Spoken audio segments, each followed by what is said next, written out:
సోనం ఇంకా మోహన్ కలిసి కృతికి అంతిమ సంస్కారాలు చేశారు. తల్లి చితిమంట ఇప్పటికీ కూడా ఇంకా మండుతూనే ఉంది. కాని మోహన్ మనసులో ఉన్న కంగారు దానికంటే బలమైనది. తనకి అనుభూతి కలిగింది ఇదంతా కూడా ఇక్కడితో ఆగదు అని. మరుసటి రోజు ఉదయం తెల్లవారిన తరువాత సోనం సైలెంట్గా నిలబడి ఉంటుంది. మోహన్ తన దగ్గరికి వెళ్తాడు. తనని ఇలా అడుగుతాడు. సోనం, ఏంటిదంతా? నువ్వు నా దగ్గర ఏం దాచటం లేదు కదా? సోనం తన కళ్లల్లోకి చూస్తుంది. తన కళ్ళు బరువుగా ఉంటాయి. గొంతు వణికిపోతూ ఉంటుంది. ఏంటి? ఎలా? చెప్పు. తెలీదు. మనమందరం అనుకున్నాము ఒంటరితనం వల్ల మమత ఆంటీ ఆత్మహత్య చేసుకున్నారని. వాళ్ళిద్దరూ మాట్లాడుకుంటూ ఉన్నప్పుడు మోహన్ చెల్లెలు శారద అక్కడికి వస్తుంది. తను ఇలా అంటుంది. అన్నయ్య, వదిన, అమ్మ కింద మీకోసం ఎదురుచూస్తోంది. వస్తున్నా. ఎప్పుడైతే మోహన్ సోనం కిందకి వెళ్తారో అప్పుడు రేఖ ఇలా అంటుంది. వచ్చావా? రా. శాపగ్రస్తురాలా. బాబు మోహన్, నేను నీకు ముందే చెప్పాను తనని పెళ్లి చేసుకోవద్దు అని. అమ్మా, నువ్వు అలా అనొద్దు. ఏదైతే జరిగిందో అందులో సోనం తప్పేమీ లేదు. నానెంతవరకు ఎందుకు రాలేదు? ఏమో తెలీదన్నయ్యా. ఈ పాటికైన వచ్చేసుండాలి. ఫోన్ కూడా కలవడం లేదు. మోహన్ వాళ్ల నాన్న వేరే రాజ్యంలో పనిచేస్తుంటారు. ఆయనకెప్పుడైతే తెలిసిందో ఇంట్లో ఏం జరిగిందో ఆయన వెంటనే కారు తీసుకుని ఇంటికి బయలుదేరతారు. కాని ఇంటికి చేరుకునే దారి కొండల మధ్యలో నుంచి ఉంటుంది. ఆయన ఫ్రంట్ మిర్రర్లో ఎవరో వెనక కూర్చుని ఉండటం గమనిస్తారు. ఎవరది? అతను ఆగకుండా కార్ని నడుపుతూనే ఉంటాడు. అప్పుడే తనకి ఒక భయంకరమైన నవ్వు వినిపిస్తుంది. ఆ రాక్షసుడిది. పద, నన్ను మీ ఇంటికి తీసుకొని పద. మోహన్ వాళ్ల నాన్న వెనక్కి తిరిగి చూస్తాడు. చూసిన తర్వాత ఒళ్ళంతా వణికిపోతుంది. ఎవరు నువ్వు? బ్రహ్మరాక్షసుణ్ణి నేను. మోహన్ వాళ్ల నాన్న ఒక పెద్ద చెట్టుకి ఢీ కొట్టుకుంటుంది. శారద ఫోన్ మోగుతుంది. హలో. మాకిక్కడ కిషోర్ అనే వ్యక్తి కారు దొరికింది. ఏంటి? కిషోర్ మా నాన్నగారి పేరు. త్వరగా ఇక్కడికి రండి. మీ అవసరం ఉంది. కంగారు పడకండి. ఇంకా అతను శవమైతే దొరకలేదు. బహుశా ఆయన ప్రాణాలతో ఉండొచ్చు. ఆ మాట చెప్పి పోలీస్ అతను ఫోన్ పెట్టేస్తాడు. శారద ఇంట్లో వాళ్లందరికీ ఈ విషయాలు చెప్తుంది. ఏం మాట్లాడుతున్నావు నువ్వు? అంతా ఈ సోనం వల్లే. ఇది దురదృష్టాన్ని తీసుకుని ఇంటికొచ్చింది. అమ్మా, నువ్వు అలా అనొద్దు. పదండి, త్వరగా పదండి. సోనం ఏమీ మాట్లాడదు. కాని తన అత్తగారి ప్రతి మాట తన గుండెల్లో ముల్లులాగా గుచ్చుకుంటుంది. మోహన్ అందర్నీ తీసుకుని అక్కడికి చేరుకుంటాడు. తన తండ్రి కారుకి యాక్సిడెంట్ అయిన చోటికి. అక్కడికి చేరుకోగానే ఎదురుగా పోలీసులు ఉంటారు. మోహన్ని చూసి వాళ్ళిలా అంటారు. ఇది మీ నాన్నగారి కారేనా? అవును, ఇది మా నాన్నగారి కారే. మీ నాన్న ఇంతవరకు మాకు దొరకలేదు. ఆయన కోసం వెతుకుతున్నాం. మాకేవైనా తెలిస్తే మేం వెంటనే మీకు ఇన్ఫార్మ్ చేస్తాం. సరే, ధన్యవాదాలు. పోలీసులు తమ ఎంక్వైరీని మొదలు పెడతారు.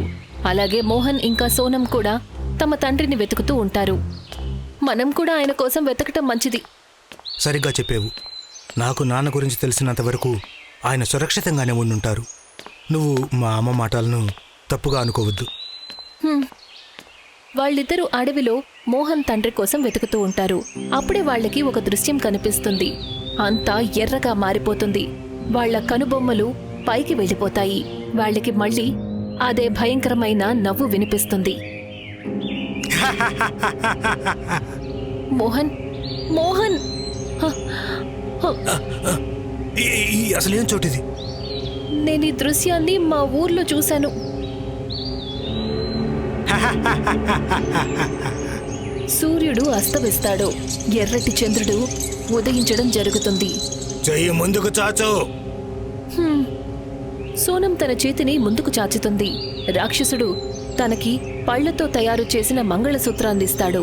ఆ తర్వాత మోహన్తో, ఇప్పుడే చంపును, ముందు లోపల నుంచి చంపుతాను, ఆ తరువాత బయటికి.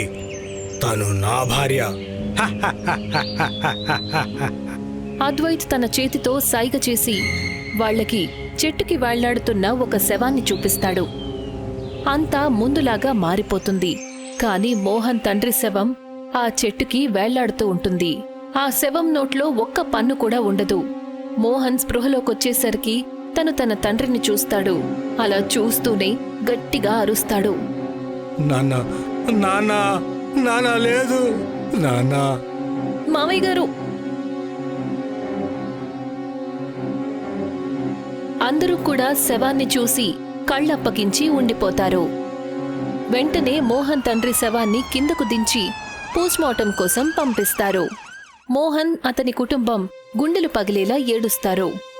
నాన్న, మీకసలు ఎందుకిలా జరిగింది? అంతా ఈ అమ్మాయి వల్లే జరిగింది. వెళ్ళు మోహన్, తనని తన పుట్టింట్లో దించేసిరా. వెంటనే వెళ్ళు. నేనేమి చెయ్యలేదత్తయ్యా, నిజంగా. అమ్మా, మీరు ఇంటికి వెళ్ళండి. నేను సోనమ్మను తీసుకుని ఇక్కడి నుంచి ఇంకెక్కడికైనా వెళ్ళిపోతాను. మళ్ళీ తన మాటలే వింటున్నావా నువ్వు? మోహన్, ఈ అమ్మాయి నిన్ను నాశనం చేస్తుంది. అన్నయ్య, కనీసం ఇప్పుడైనా ఆలోచించి నిర్ణయం తీసుకో. నాన్న పోయారు, ఇప్పుడు మేం కూడా. నేను బాగా ఆలోచించి ఈ నిర్ణయాన్ని తీసుకున్నాను. తన గురించి ఏదైనా రహస్యం ఉంటే, శాపం ఉంటే దానికి సమాధానం కూడా నేను సోనంతో కలిసే వెతకాలి. మీరిద్దరు ఇంటికి వెళ్ళండి. మోహన్ ఇంకా సోనం ఊరి అడవిలో ఉన్న ఒక పాత చెట్టు దగ్గరికి వెళ్తారు. అక్కడ ఒక తాంత్రికుడు కూర్చుని ఉంటాడు. గాలిలో విచిత్రమైన చల్లదనం ఉంటుంది. తాంత్రిక్ 4 వైపులా బూడిద, ఎముకలు, చందనం సువాసన వస్తూ ఉంటుంది. ఓం నమో భగవతే కాలభైరవాయ, ఓం నమో భగవతే కాలభైరవాయ. తాంత్రికుడు మంత్రాలు చదువుతూ ఉంటాడు. అతను కళ్ళు తెరుస్తాడు. అతని కళ్ళు ఎర్రగా మెరుస్తూ ఉంటాయి. అంతా చూస్తూ ఉన్నట్టుగానే. మీరిద్దరూ వచ్చారా? ఏమనుకున్నారు మీరు? శాపం నుండి తప్పించుకోవచ్చు అనా? మాకసలేం అర్థం కావడం లేదు. మాకొక విషయం చెప్పండి, అసలు ఇదంతా ఎలా జరుగుతుంది? నువ్వసలేమనుకుంటున్నావు? తను నీ సుఖం, నీ జీవితమనా? నీకు అవన్నీ కూడా దూరం అయిపోతాయి. తనకు దక్కనివి నీకు దక్కవు. తాంత్రికుడి మాటలలో విచిత్రమైన నిజముంటుంది. తన మొహంలో దానికంటే ఎక్కువ ప్రశాంతత కనిపిస్తుంది. అడవిలో రాత్రి ఇంకా దట్టంగా మారుతుంది.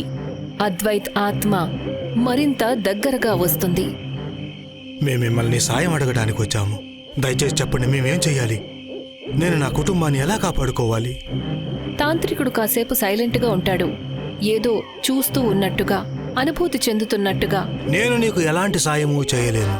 ఏ ఆత్మ వెనకైతే నువ్వున్నావో ఆ పగ ఇంకా తీరలేదు. ఆ పాపం అన్ని విధాలా కుళ్ళిపోయింది.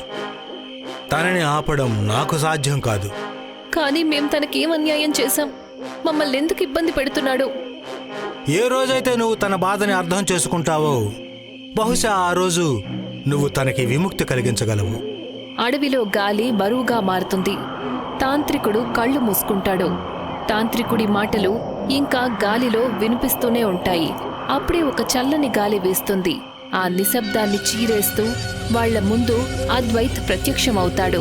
కళ్లల్లో ఎర్రని నిప్పులు, మొహంలో ఇంకా అంతా అంతం కాలేదు.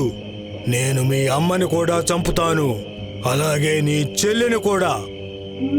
మోహన్ ఇంకా సోనం కాళ్ల కింద భూమి కంపించిపోతుంది. కాని వాళ్లు ఏదో ఒకటి చెప్పే లోపలే అద్వైత్ ఒక నల్లని పొగగా మారి వాళ్ల కళ్ల ముందు నుంచి మాయమైపోతాడు. అడవిలో నిశ్శబ్దం మరింత దారుణంగా మారుతుంది. గాలిలో ఒక్కటే వినిపిస్తూ ఉంటుంది. మరణం ఇంకా మిగిలే ఉంది.